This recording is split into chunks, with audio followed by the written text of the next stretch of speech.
Someone who I think understands this concept better than most is the governor from Alaska, Sarah Palin. I first started reading about her last spring when she gave birth to her son, Trig. I'm the dad of a special needs child. And we had something in common. And I called her up because I just was moved by the way she reacted to the birth of her child. She was real.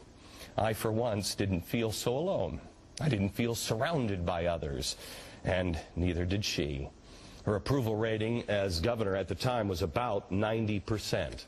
This is before the media circus, before all the political bullcrap. Sarah Palin was just a mom of 5 doing a job that needed to be done. The Civil War taught us that, apparently, U.S. states can't secede from the Union. I'd like to test that one again maybe sometime. But what I'd like to know is if the Union has the right to kick out states. Because if so, I'd like to take a star right out of our flag, and California is the first to go on my list. If you do unplug, if you don't stand up, if you don't square your shoulders, then you know what? We're letting down the people who gave their very lives to protect this country. It's just our turn to serve. And most of us do it without a uniform. You just have to remember that you are the protector of liberty. You are the guardian of freedom. It's on your shoulders. It's not on the military. It's not on the people in Washington. Damn it, this is your country. This is my country. And it's about time that we pledge to each other our lives, our fortunes, and our sacred honor. That we are really, truly stepping beyond socialism, and we're starting to look at fascism. We are putting business and government together. Well, yeah, Glenn, you're throwing a lot of terms around it. I'm going to play devil's advocate, okay, because this is fair and balanced. Now, moving from socialism to communism, I mean, that's a pretty big leap. Socialism, obviously, the economic system, communism, the political system. How are we right now moving towards state ownership of all, for instance, heavy industry? I mean, all heavy industry. Okay, let me just explain what happened in Nazi Germany. Remember, it was National Socialism. We're talking now about nationalizing the banks. And we're also putting in socialized programs. National Socialism. But Glenn, the foundation of our country is our financial services industry. If that goes kaput, we are all screwed. And all our money's the backbone of our country is not our financial institution. Yes, it is. It is not. It is the American people. I do not believe in our government. I do not believe in the banks. I believe in the people. What about the people fix the problem? The government and its friends are indoctrinating our children for the control of their minds, your freedom, and our choice, and our future. It must stop. Because history, when properly taught, has already shown us where it leads. This is what Nazi Joseph Goebbels said about the Hitler Youth. If such an art of active mass influence through propaganda is joined with a long-term systematic education of our nation, and if both are conducted in a unified and precise way, the relationship between the leadership and the nation will always remain close.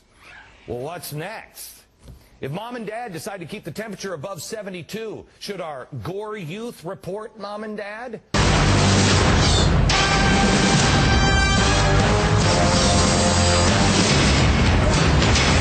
We're going to play out some of the worst-case scenarios with some of the greatest minds around, asking ourselves one simple question: what if? We're going to try to show you how to prepare for the worst while everybody else is sitting back and hoping for the best. Let's look at our first scenario.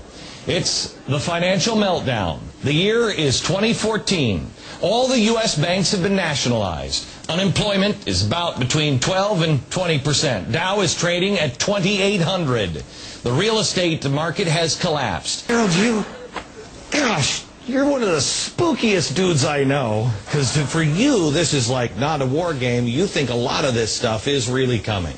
We're going to see major cities look like Calcutta. You have people that are ignorant, functionally illiterate, and whacked out on drugs, hillbilly heroin, you name it, meth, go down the line, and they have nothing to lose. The malls in this scenario. Go small. Go small. Go small. I don't think I've ever seen a president or a government do anything that I thought was out and out evil. I mean, we've gotten close. I mean, I think rendition is pretty darn evil, but this is enslaving, what our president has proposed and was in this new bill. Changes in the tax deductions for charitable giving. All right, here's the one thing tonight. Comrades!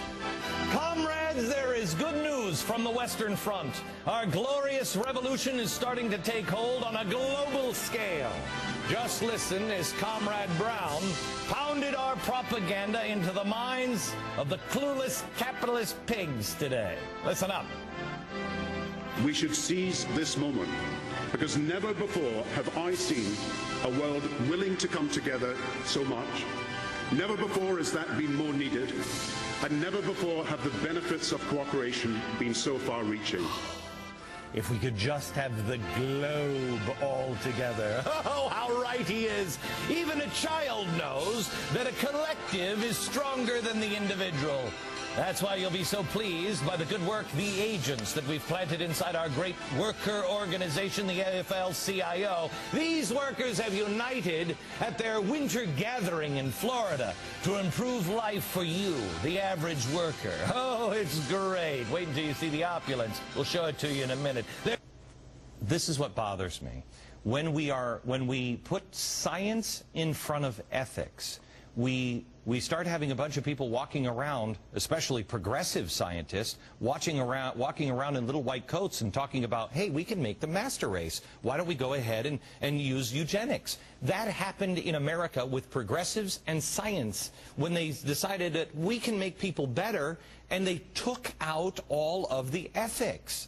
I mean, what's to say when we don't attach principles and ethics to things that this just doesn't go off the road? Good. I'm just trying to figure out you know, the Forgotten Man, the idea behind the Forgotten Man. At first, can you bring a deal on this? At first, the idea of the Forgotten Man was the little orphan that was in the middle here, and everybody forgot that, and the government and the businessman was happy. And playing the role of government is Jesus. Because I think that's who we have as president now. And so what would happen is this guy would be happy and this guy would be happy, but the little orphan was left out. But now the Forgotten Man, help me out on this, now the Forgotten Man, Jesus decides that he's going to help out the little orphan person, so you, no longer wearing the top hat and no longer are happy, and of course the little orphan boy now has a crack pipe, and Octomom is back here with her tentacles. Okay, there's Octomom. Jesus decides to take the money from you, and then he gives it to Octomom. Now the Forgotten Man is not the little orphan, but you, right? Because nobody's really looking out for the person that's paying for all this free stuff and getting nothing. Am I wrong? That's right. There's the idea that somehow you can pay for everything in our country if you just soak really rich people. She'll keep having babies, and he'll keep making promises. And here's the thing. He's not really Jesus. I don't know if you've caught that. After 9/11 on 9/12, I told you for weeks, you're not alone. I'm turning into a frickin' televangelist. Let me tell you something. You're going to meet people from all across the country right now, from people all across the political spectrum. Come on, follow me. No matter where you are, from our studio audience here in Midtown Manhattan, to the sidewalks outside, to the people all over the country. Gathering in ranches in Texas, where some familiar faces have gathered to watch the show, to military bases in Iraq, where real heroes have gathered. We're even going to join some people in the hills of Hollywood, California. Yes, believe it or not, my producer Stu. No matter where you are right now, the message is clear. You are not alone. I'm going to show you how an idea that started with a single phone call on my radio show has grown into something that millions are now participating in. But the show isn't about me. It's not about the president. It's not about parties or politics or anything else. It is about proving that the real power to change America's course still resides with you. You are the secret. You're the answer. I'm sorry. I just love my country. And I fear for it.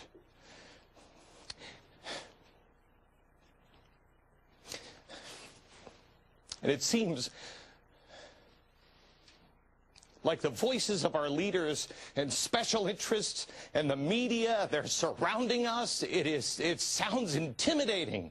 But you know what? Pull away the curtain. You'll realize that there isn't anybody there. It's just a few people that are just pressing the buttons, and their voices are actually really weak. The truth is, they don't surround us.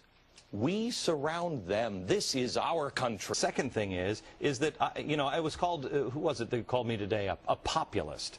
I'm not a populist. I've been saying this stuff when it was unpopular. I got news for you. It's still pretty unpopular. No, but you appealed. I'm not a crook.